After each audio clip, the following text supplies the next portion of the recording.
congratulations on being included on the watch list. It's a huge accomplishment and representing FAU. Can you talk a little bit about how this camp has gone for you and the excitement building into the first live scrimmage in the stadium tomorrow? Yeah, this camp has been going well.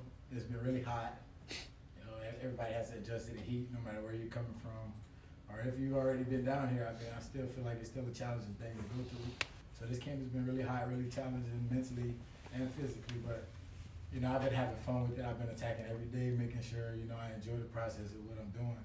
Because as long as I can enjoy the process, you know, the better I'll be able to be, you know, just come out there working, have a positive mindset, and help the team get better. But leading up to this first scrimmage, I feel like, you know, I've been doing a pretty good job at, you know, just playing my role on the team and making sure I have all my assignments correct. But going into the first scrimmage is exciting because it's a good place to see where we are. There's no coaches on the field to tell us what to do. There's, you know, no help from this, you know, from right behind us. Whereas the coaches are on the sideline, and once we're out there on the field, it's just us. You know, and it's a good place to see where, like, if we can work as a team and how much more ready we have to be for the first game coming up. I know you're out there taking care of yourself, but is there days when you look up at Daughtry and see his smile and know, yes, this was a good move? Yeah, for sure. It's always great to have another player that you're familiar with, you know, especially on the same side of the ball as you, come from the same place. Because then when y'all both talk about it and look back and reflect on, you know, the decision y'all made, and when y'all are both happy about the decision you made, that's when you know it was a pretty good move. You know, the staff's here is amazing. They care about us. And yeah, they just want to make sure, you know, we're the best we can be. We saw flashes of your talent at Florida State when you did get in games. But now as we get closer to game one, is there an excitement building within yourself because you know you're going to get the ball, you're going to have an opportunity to make plays? Yeah, I'm really excited, you know, just to be able to go out there and really showcase my ability. And I was very limited at my previous institution to what, you know, I was able to display, but just going into the first game knowing, like, yeah, you're going to be one of the guys that we get the ball and you're going to have to make plays. It's just a different feeling. It's something I've always dreamed of since I was young. So, you know, just being able to have the coaches trust me in that way and just go out there and really perform to the best of my ability and try to make it to my next goal, which is ultimately the league. And now I'm finally getting my shot. It feels great. And I want to take it a little further. Spring ball came around. You were a spring transfer. You played in the spring game, and like Frank said, your explosiveness was on full display, breaking off a pretty nice run to open the second half of the spring game. Then a couple days ago, first day of pads, to start off team drill, you open up with a nice 50-yard rushing touchdown. Being able to break off chunk plays like that and be able to just explode onto the scene, how have you really evolved as a rusher since getting here?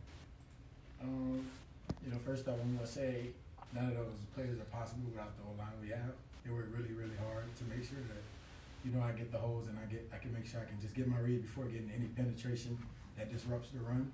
So first off, shout out to them. And, you know, since I've been here, you know, evolving as a rusher, I would say being in the running back room with Coach Perk, he harps on the details. You know, who we're reading, make sure we know what front we have.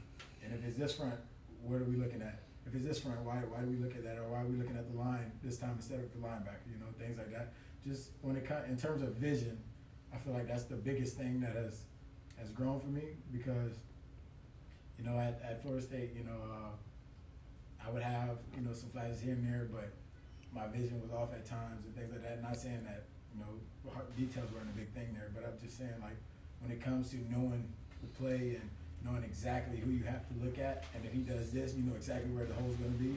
I mean, that's a major thing, and that's why I'm able to break off those big runs because of the O-line and that vision that I've gained since being here. And then you talked a little about Florida State. I don't want to talk about the past too much, but you were in a locker room with a lot of guys that are now where you want to be in the next couple years.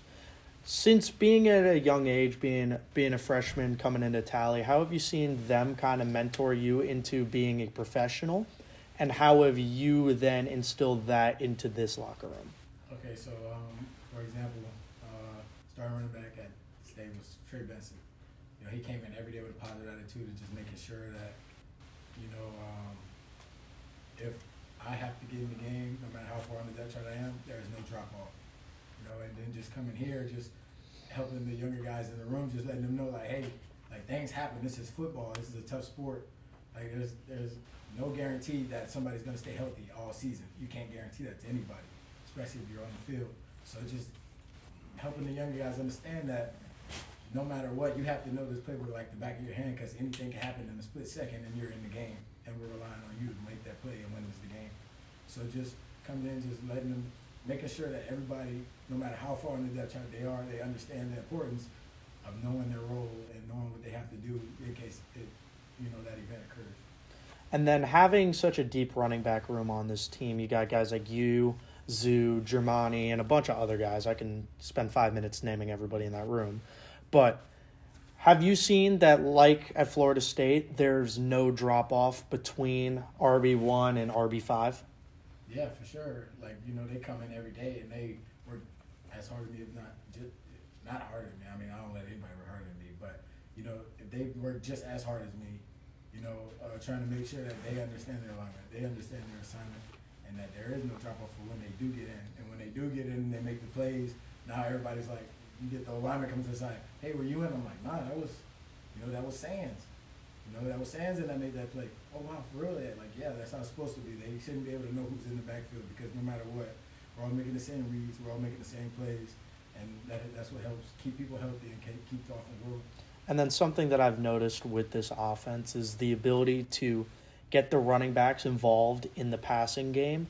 It seems like you said, guys like you, Zoo, Sands, Xavier, you guys are all prominent in the passing game and being safety nets for guys like Cam, Ty. How have you seen yourself improve as a receiving back? I guess that's the right term if we were playing fantasy football. Well, I would say my hands.